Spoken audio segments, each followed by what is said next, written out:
Assalamualaikum warahmatullahi wabarakatuh. Innal hamdalillah nahmaduhu wa nasta'inuhu wa nastaghfiruh wa na'udzu billahi min syururi anfusina wa min sayyiati a'malina. May yahdihillahu fala mudhillalah wa may yudlilhu fala hadiyalah. Asyhadu an la ilaha illallah wa asyhadu anna Muhammadan abduhu wa rasuluh la nabiyya ba'dah. Syukur kita kepada Allah Subhanahu wa taala atas segala limpahan rahmat, nikmat karunia-Nya kepada kita semua sehingga bisa kembali kita melanjutkan perkuliahan pada pagi hari ini. Salat berangkatkan salam kepada arwah junjungan kita baginda Rasulullah sallallahu alaihi wasallam. Allahumma sholli ala Muhammad, suri tauladan kita, contoh kita di dalam kehidupan. Hendaknya selalu kita meniru dan mencontoh apa yang ada pada diri Rasulullah, dan barang siapa yang bisa mencontoh apa yang ada pada diri Rasulullah, maka insya Allah kita akan selamat dunia dan akhirat. Amin amin ya rabbal alamin. Baiklah, mahasiswa semuanya, kembali kita melanjutkan perkuliahan pendidikan agama pada pagi hari ini. Tema pembahasan kita pada pagi hari ini adalah tentang akidah Islamiyah. Akidah merupakan sesuatu yang pokok di dalam agama kita, sesuatu yang wajib, sesuatu hal yang tidak bisa diganggu-gugat dalam kehidupan kita, ya. Dan butuh suatu pemahaman yang mantap terlebih dahulu sebelum kita bersyariat, ya. Inilah yang dilakukan oleh Rasulullah SAW ketika beliau menyebarkan agama di kota Mekah. Hal pertama kali yang beliau sampaikan kepada umat bukan disuruh sholat, bukan disuruh puasa, bukan disuruh berzakat, haji dan segala macamnya, tapi adalah disuruh bertauhid, ya, menyembah dan mensucikan Allah, mentauhidkan Allah, mensatukan Allah, menesakan Allah Subhanahu wa taala. Nah, bahkan ya 13 tahun lamanya Rasulullah SAW di Mekah menyebarkan agama Islam, untuk menyebarkan ketauhidan.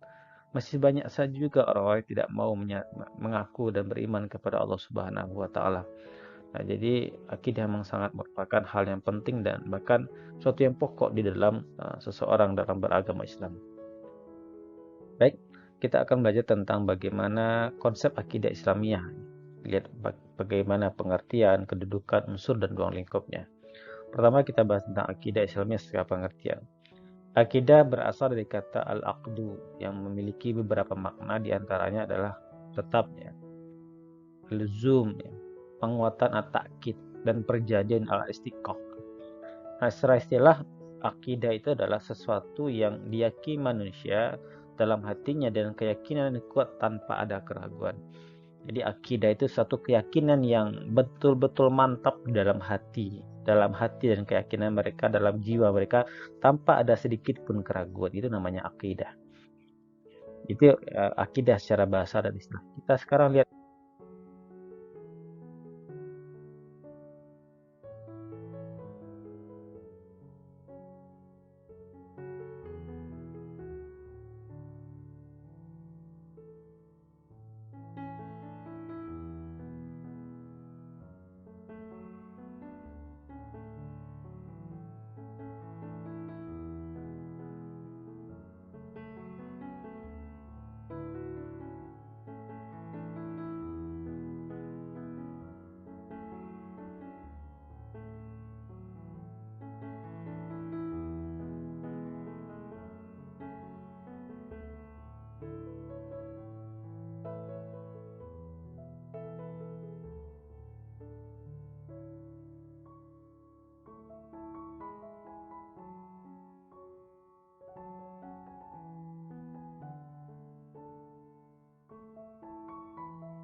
itu adalah keyakinan yang mantap, ya, iman yang kuat kepada Allah Subhanahu wa taala, serta dengan meyakini apa yang wajib baginya sebagai Tuhan yang maha disembah, Tuhan yang maha pencipta, dan Tuhan yang memiliki kemuliaan pada nama dan sifat.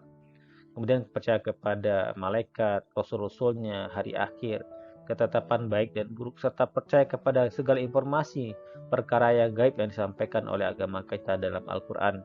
Jadi keyakinan, kemantapan yang kuat di dalam agama kita. Nah, itu namanya akidah Islamiyah. Nah, bagaimana kedudukan akidah Islamiyah? Akidah memiliki kedudukan yang sangat penting dalam agama Islam. Jika agama Islam diibaratkan sebagai bangunan, maka akidah seperti pondasi pada bangunan tersebut. Ia tidak tampak oleh kasat mata, kan tetapi ia memiliki peran yang menentukan kualitas dan kekuatan dari bangunan tersebut. Begitu juga dengan akidah. Meskipun ia tidak tampak, akan tetapi ia sangat menentukan keberagamaan seseorang. Jadi akidah pondasi, akidah dasar, akidah merupakan suatu hal yang pokok di dalam kita beragama. Ketika seseorang mempunyai akidah yang kuat, maka pondasi bangunannya, dindingnya, atap itu akan juga kokoh ya. Maka berangkat dari akidah ini. Maka ini yang diajarkan oleh Rasulullah pertama kali. Akidah, memantapkan akidah kepada kita semua umat Islam. Setelah seseorang berakidah mantap, berakidah kuat, tidak goyah, tidak bisa diruntuhkan dengan berbagai cara apapun, apapun yang terjadi, tetap beragama Islam, tetap percaya Allah Subhanahu wa taala sebagai Tuhan dan Allah Rasulullah sebagai Robnya. Maka ketika itu sudah kuat, ya, maka syariah dan akhlak pun juga akan mudah dibangun dengan bekal akidah tadi. Nah, ini yang paling pokok di dalam kehidupan kita, dalam kita beragama. Juga dijelaskan dalam Al-Quran surah Al-Kahfi 110 ya. Artinya, maka barang siapa yang mengharapkan perjumpaan dengan Tuhannya, hendaklah dia beramal soleh dan tidak bersekutukan sesuatu apapun dengannya dalam beribadah kepadanya. Nah, ini larangan untuk mempersekutukan Allah ya. Akidah juga ini bagian dari akidah. Jadi barang siapa ingin berjumpa dengan Allah, maka hendaklah dia beramal soleh dan jangan sampai dia mempersekutukan Allah Subhanahu wa taala. Ya. Juga disebutkan dalam surah Az-Zumar ayat 65. Sungguh telah diwahyukan kepadamu dan kepada orang-orang sebelum kamu. Sungguh apabila kamu berbuat syirik, ya, pasti akan terhapus seluruh amalmu dan kamu benar-benar akan termasuk golongan-golongan orang-orang yang merugi. Ini juga ancaman bagi orang-orang yang berbuat syirik kepada Allah Subhanahu wa taala. Ya, yang akidahnya lemah, akidahnya mudah terpengaruh, dia akan mudah ya meninggalkan agama mereka dengan perbuatan syirik. Sungguh maka semua amal yang mereka lakukan itu terhapus di sisi Allah Subhanahu wa taala tanpa bersisa. Nah, kita lanjutkan. Unsur akidah Islamiyah. Unsur akidah Islamiyah itu tertuang dalam sebuah hadis Rasulullah SAW. Qala sadaqta fa'ajibna lahu tas'aluhu wa yusaddiqu qala fa akhbirni anil iman. Qala an tu'minu billahi wa malaikatihi wa kutubihi wa rusulihi wa yaumil akhir wa tu'minuna bil qadari bi khairihi wa syarrihi. Orang itu berkata, engkau benar. Kami pun heran. Ia bertanya lalu membenarkannya. Orang itu berkata lagi, beritahukan kepadaku tentang iman. Rasulullah lalu menjawab, engkau beriman kepada Allah, kepada malaikat, kitabnya, para rasulnya, para hari kiamat, kepada takdir yang baik dan maupun yang buruk. Orang tadi berkata, engkau benar. Nah, inilah unsur dari akidah Islamiyah. Yang pertama adalah beriman kepada Allah Subhanahu wa taala. Yang kedua adalah beriman kepada malaikat. Beriman kepada kitab, beriman kepada rasulnya, beriman kepada hari kiamat, beriman kepada takdir yang baik dan takdir yang buruk. Nah, inilah unsur dari akidah Islamiyah. Seseorang yang berakidah, yang meyakini akidah sebagai Islam, maka harus percaya dengan 6 unsur ini ya, sebagai menentukan bahwa mereka adalah beriman kepada Allah Subhanahu wa taala atau berakidah Islam yang kuat. Dapat disimpulkan bahwa unsur akidah Islamiyah ada 6 ya. Tadi saya sebutkan, Allah, percaya kepada Allah yang gaib, yang menciptakan kita semua. Percaya kepada malaikat ya, malaikat yang mempunyai tugas membantu menyebarkan, mengatur alam semesta ini. Ada tugas-tugas yang diturunkan Allah pada mereka. Ada yang menyebarkan wahyu, ada yang mengatur bagaimana turunnya hujan, ada yang mengatur bagaimana angin dan segala macamnya. Pada Rasul ya, Rasulullah SAW dengan para nabi-nabi yang lain, kitab-kitab yang diturunkan kepada Nabi dan Rasul kita pada hari kiamat sebagai hari pembalasan nantinya, dan kepada qadar baik dan qadar buruk yang merupakan takdir ya, dari kehidupan kita. Rolling lingkup akidah Islamiyah yang pertama ilahiyat. Nah, ilah ini artinya segala sesuatu perkara yang wajib diimani berkaitan dengan Allah. Seperti halnya wujudnya beliau Allah Subhanahu wa taala, perbuatannya, sifatnya, dan segala macamnya. Itu wajib kita imani tanpa ada pertanyaan sedikit pun bagaimana wujud Allah Subhanahu wa taala, bagaimana perbuatannya, bagaimana sifatnya. Kita yakin dan kita imani itu. Ya, tanpa ada sedikit keraguan dalam diri kita. Yang kedua wujud Allah ya, dijelaskan juga dalam surah Al-Hadid ayat 4. Dialah yang menciptakan langit dan bumi dalam 6 masa. Kemudian dia bersemayam di atas arasy. Dia mengetahui apa yang masuk ke dalam bumi dan apa yang keluar darinya, dan apa yang turun dari langit dan apa yang naik kepadanya. Dan dia bersama kamu di mana saja kamu berada. Dan Allah Maha melihat apa yang kamu kerjakan. Ini Allah menyuruh kita untuk yakin ya kepada Allah yang menciptakan langit ya dan menciptakan langit dan bumi dalam 6 masa. Ya, ini sebagai keyakinan kita kepada Allah Subhanahu wa taala, Dialah yang menciptakan langit dan bumi ini. Perbuatan Allah, sesungguhnya Allah memasukkan orang-orang yang beriman dan mengajarkan amal yang soleh ke dalam surga-surga yang di bawahnya mengalir sungai. Dan sesungguhnya Allah berbuat apa yang Dia kehendaki. Nah, ini perbuatan Allah ya. Dia akan masukkan orang yang beriman yang mengajarkan amal soleh. Nah, ini bentuk perbuatan Allah. Tadi merupakan ruang lingkup dari akidah Islam. Dari poin yang pertama adalah ilahiyah, sifat Allah. Nah, ini juga merupakan dari unsur ilahiyah ya, sifat Allah, bagaimana bentuk sifat Allah. Nah, dalam surah Al-Araf 110 dijelaskan, hanya milik Allah lah Asmaul Husna, maka bermohonlah kepadanya dengan menyebut Asmaul Husna itu dan tinggalkanlah orang-orang yang menyimpang dari kebenaran dalam menyebut nama-namanya. Nanti mereka akan mendapat balasan terhadap apa yang telah mereka kerjakan. Nah, inilah bentuk sifat Allah Asmaul Husna yang kita lihat, yang kita tahu 99. Itu semua adalah bentuk dari sifat Allah Subhanahu wa taala yang sangat sempurna. Yang kedua adalah nubuwah. Yang pertama tadi adalah ilahiyah, ya, ketuhanan. Yang kedua adalah nubuwah. Nubuwah yaitu segala perkara yang wajib diimani berkaitan dengan kenabian atau kerasulan, ya.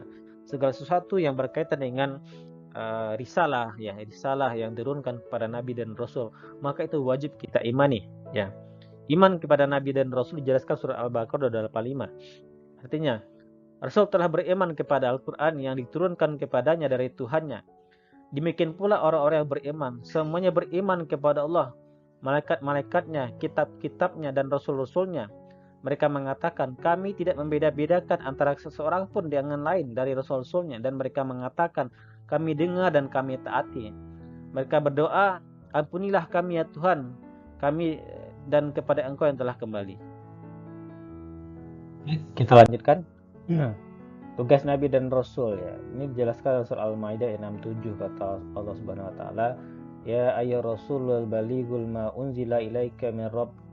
Hai Rasul, sampaikanlah apa yang diturunkan kepada kamu dari Tuhanmu. Dan jika kamu tidak kerja apa yang diperintahkan itu, berarti kamu tidak menyampaikan amanatnya. Allah memelihara kamu dari gangguan manusia. Sesungguhnya Allah tidak memberi petunjuk kepada orang-orang yang kafir. Jadi tugas Nabi dan Rasul itu adalah baligh ya, menyampaikan apa yang disampaikan oleh Allah Subhanahu wa taala kepada mereka, lalu menyampaikannya kepada umat manusia.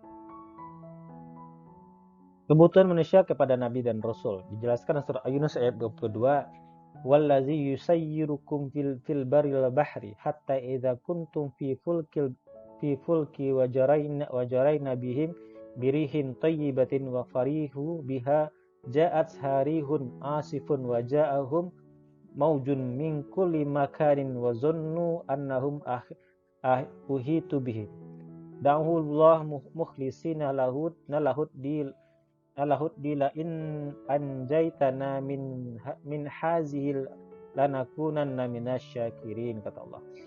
Dialah Tuhan yang menjadikan kamu dapat berjalan di daratan, berlayar di lautan, sehingga apabila kamu berada di dalam bahtera dan meluncurlah bahtera itu membawa orang-orang yang ada di dalamnya dengan tiupan angin yang baik, dan mereka bergembira karenanya.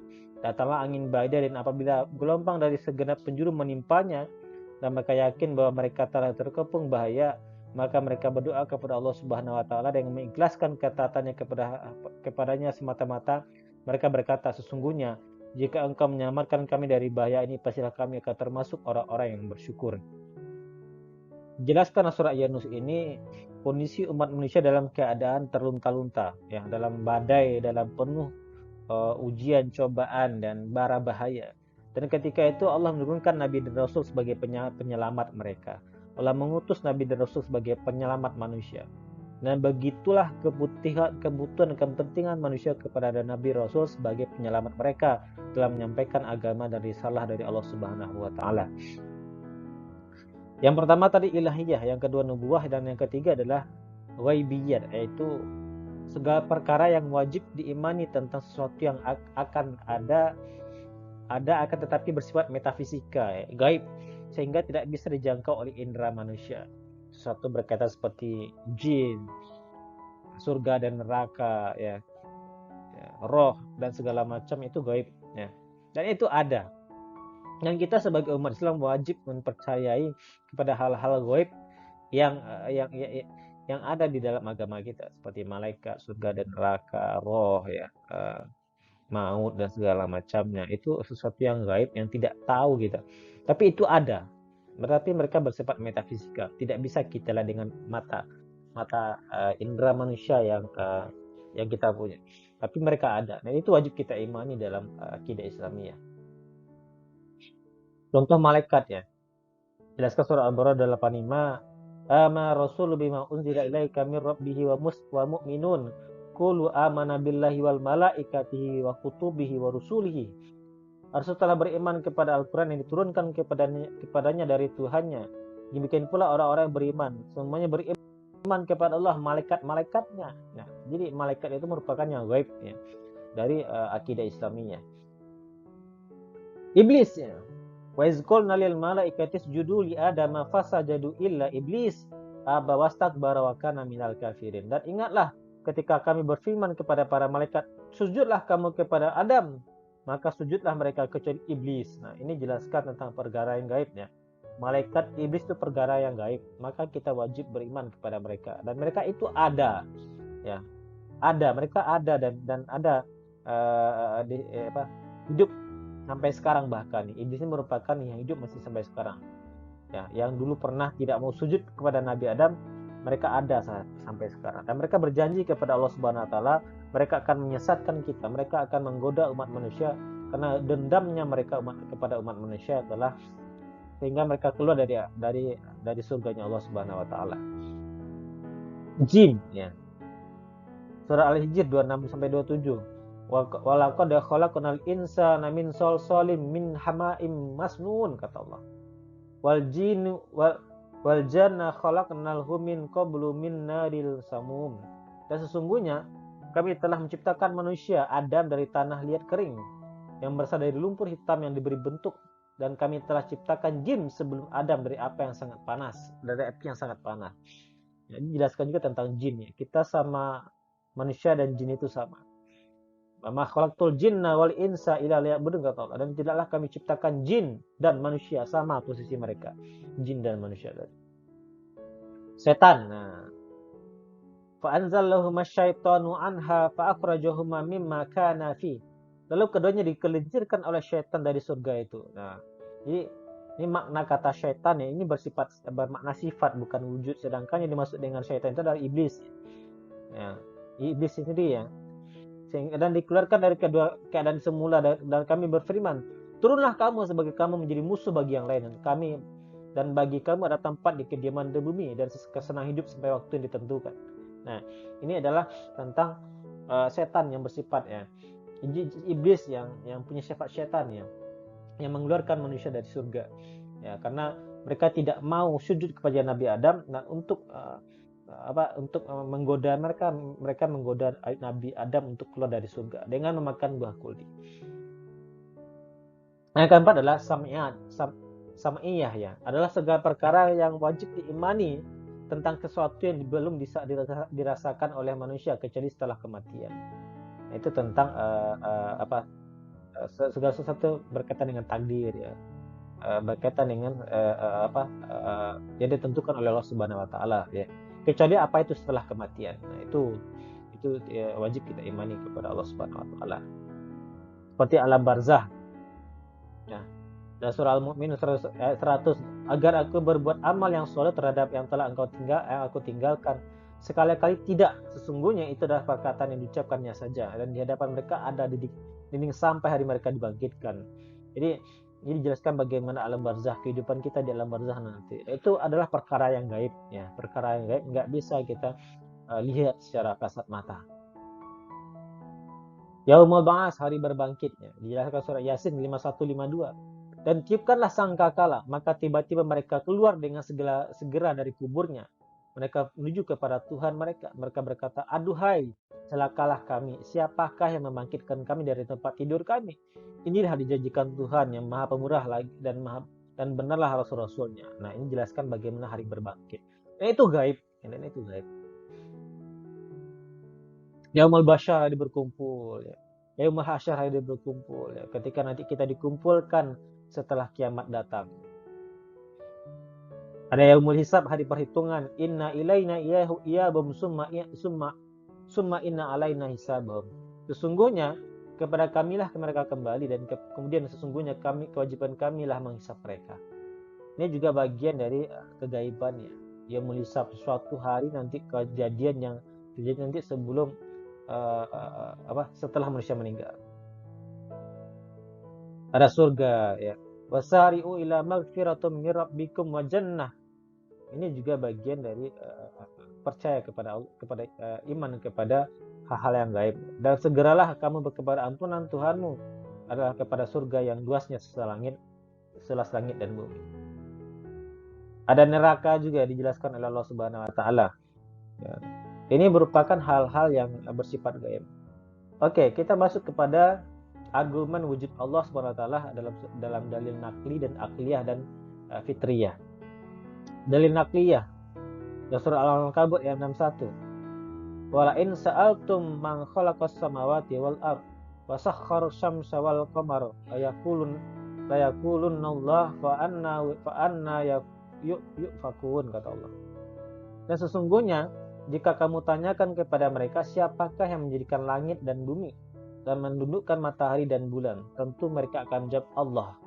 Maka betapakah mereka dapat dipalingkan dari jalan yang benar? Dalil akliyah dari surat Fussilat ayat 53, kata Allah, kami akan memperlihatkan kepada mereka tanda-tanda kekuasaan kami di segala wilayah bumi yang ada, hamparan bumi yang ada dan pada diri mereka sendiri, sehingga jelas bagi mereka bahwa Al-Quran itu adalah benar. Tiada cukup bahwa sesungguhnya Tuhan menjadi saksi atas segala sesuatu. Sedangkan dalil fitriyah dalam hadis Muslim yang disampaikan oleh Rasulullah SAW kepada kita semua dari Abu Hurairah bahwa ia berkata bahwa Rasulullah SAW pernah bersabda bahwa seorang bayi tak dilahirkan ke dunia ini melainkan ia berada dalam keadaan suci fitrah. Kemudian kedua orang tuanya lah yang akan membuatnya menjadi Yahudi, Nasrani ataupun Majusi. Sebagaimana hewan dilahirkan dalam keadaan selamat ya, tanpa ada cacat. Maka apakah kalian merasakan adanya cacat? Lalu Abu Hurairah berkata, apabila kalian mau maka bacalah firman Allah yang berbunyi, tetaplah atas fitrah yang Allah telah menciptakan manusia menurut fitrahnya itu. Tidak ada perubahan di atas fitrahnya Allah Subhanahu wa taala. Ya, itu dalam surat Ar-Rum ayat 30 ya. Bagian C, kita akan bahas tentang akidah sahiliyah dan akidah batiliyah, akidah yang benar dan akidah yang sesat ya. Akidah yang benar atau akidah sahihah.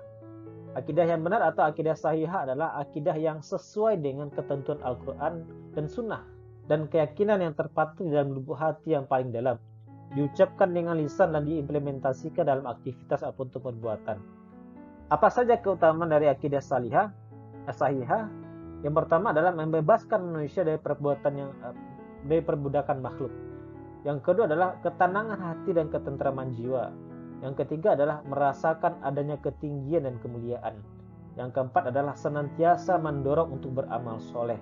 Nah, dengan adanya akidah yang benar ini, akidah yang sahihah ini, akidah yang lurus ini, maka kehidupan kita akan tenang. Ya. Manusia akan jauh dari perbudakan. Jiwa dan hati mereka akan tentram. Ya. Akan ada ketinggian dan kemuliaan manusia sebagai makhluk yang beriman dan berakidah. Dan senantiasa selalu untuk beribadah dan beramal soleh. Yang kedua, akidah yang salah atau akidah yang fasik atau akidah yang batil ya. Akidah yang salah atau akidah yang fasid adalah akidah yang menyalahi akidah yang telah diuraikan dalam Al-Quran dan Sunnah. Nah, penyebab dari munculnya akidah yang salah yang pertama adalah kebodohan yang disebabkan oleh kesibukan dunia. Orang-orang yang sibuk dengan dunia, maka dia lebih mementingkan kehidupan dunia mereka dibandingkan kehidupan akhirat. Sehingga dunia menjadi Tuhan mereka. Yang kedua adalah taklid buta. Taklid buta percaya tanpa ada pertimbangan, tanpa ada pemikiran lebih dalam tentang suatu kepercayaan mereka. Yang ketiga, mengikuti perasaan dan hawa nafsu. Lebih condong kepada hawa dan nafsu mereka. Yang dikendalikan oleh syaitan. Yang keempat, salah pergaulan. Yang kelima adalah fanatik terhadap suatu golongan.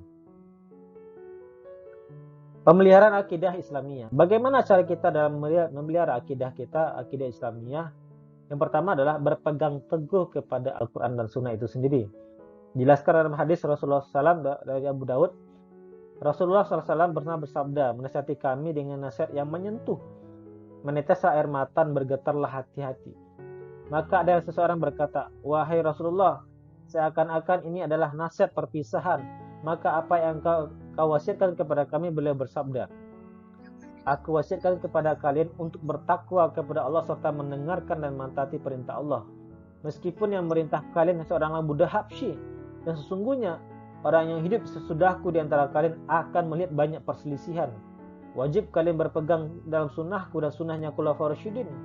Ya, para pemimpin yang telah menggantikan Rasulullah, yang berada di atas jalan yang lurus dan mendapatkan petunjuk. Berpegang teguhlah kalian kepadanya dan gigitlah ia dengan geram-geram yang kalian punya. Kita jauhilah perkara-perkara yang baru, karena setiap perkara yang baru adalah bid'ah dan setiap bid'ah itu adalah sesat.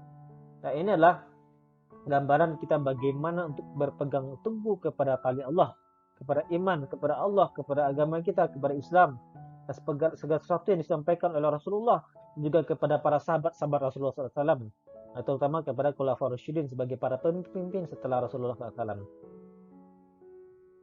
Yang kedua adalah meningkatkan ilmu agama. Dijelaskan surah Al-Majadilah ayat 11. Hai orang-orang yang beriman, apabila dikatakan kepada kamu, berlapang-lapanglah dalam majelis, maka lapangkanlah. Niscaya Allah akan memberikan kelapangan untukmu. Dan apabila dikatakan berdirilah kamu, maka berdirilah.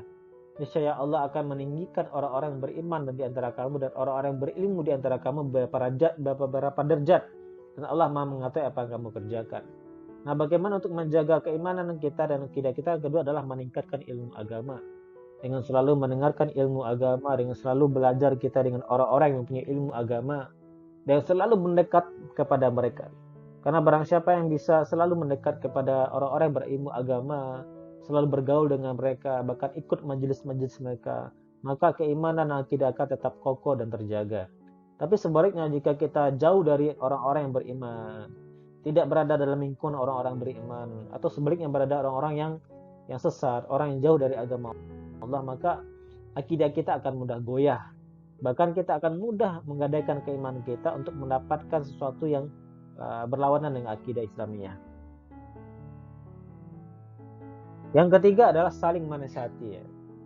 Sampaikan dalam hadis Rasulullah, diriwayatkan dari Imam Muslim, dari Abu Ruqayyah Tamim bin Aus Ad-Dari radhiyallahu anhu berkata bahwa Nabi SAW bersabda, agama adalah nasihat. Kami bertanya, untuk siapa? Beliau menjawab, bagi Allah, bagi kitabnya, bagi Rasulnya, bagi pemimpin-pemimpin kaum muslimin, serta bagi umat Islam umumnya.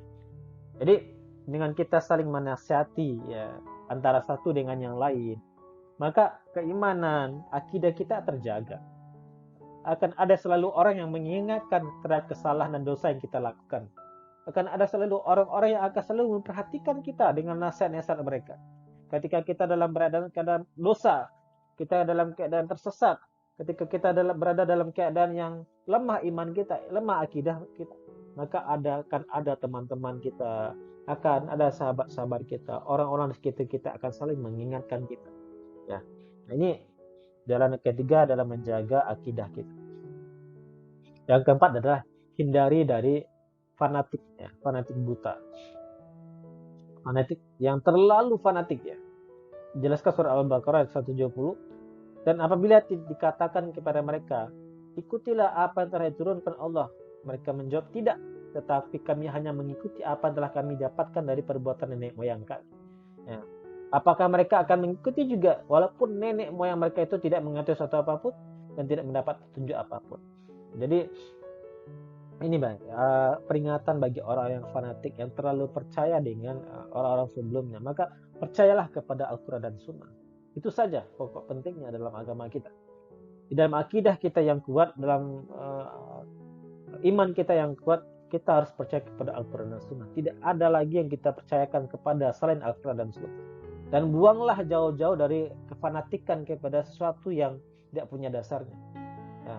Bahkan ada juga para ulama yang ketika bagi kita yang yang bisa belajar, yang menuntut ilmu, maka kita tidak dibenarkan untuk fanatik, tidak dibenarkan untuk ya, bertaklid buta. Kita juga bisa mencari jawaban, kita juga bisa baca buku, kita juga bisa mencari informasi, bertanya dan segala macamnya. Tidak melulu kita taklid buta atau fanatik buta dengan suatu pendapat. Ya, kita bisa cari jawabannya, kita bisa baca. Tapi bagi orang-orang yang memang tidak punya kesempatan untuk belajar, tidak punya kesempatan untuk bisa mencari ilmu, maka mereka boleh saja fanatik, tapi tidak fanatik buta yang tidak menerima pendapat dari paham-paham yang lain. Nah, inilah tentang akidah Islamiyah yang bisa saya sampaikan pada kita semua. Mudah-mudahan bisa menjadikan iman dan akidah kita kuat sehingga terjauh dari berbagai macam lolongan dan pengaruh yang bisa mengancam kita, sehingga kita tidak lagi beragama Islam, tidak lagi berakidah Islam karena terpengaruh dari pengaruh yang luar, sehingga kita melenceng bahkan murtad dari agama yang kita percaya dari akhir kita hidup, dari awal dan akhir kita hidup, insya Allah. Amin amin ya rabbal amin. Baiklah, terima kasih. Itulah yang bisa saya tambahkan kepada kita semua. Mudah-mudahan bisa menjadi renungan dan manfaat bagi kita semuanya. Terima kasih. Assalamualaikum warahmatullahi wabarakatuh.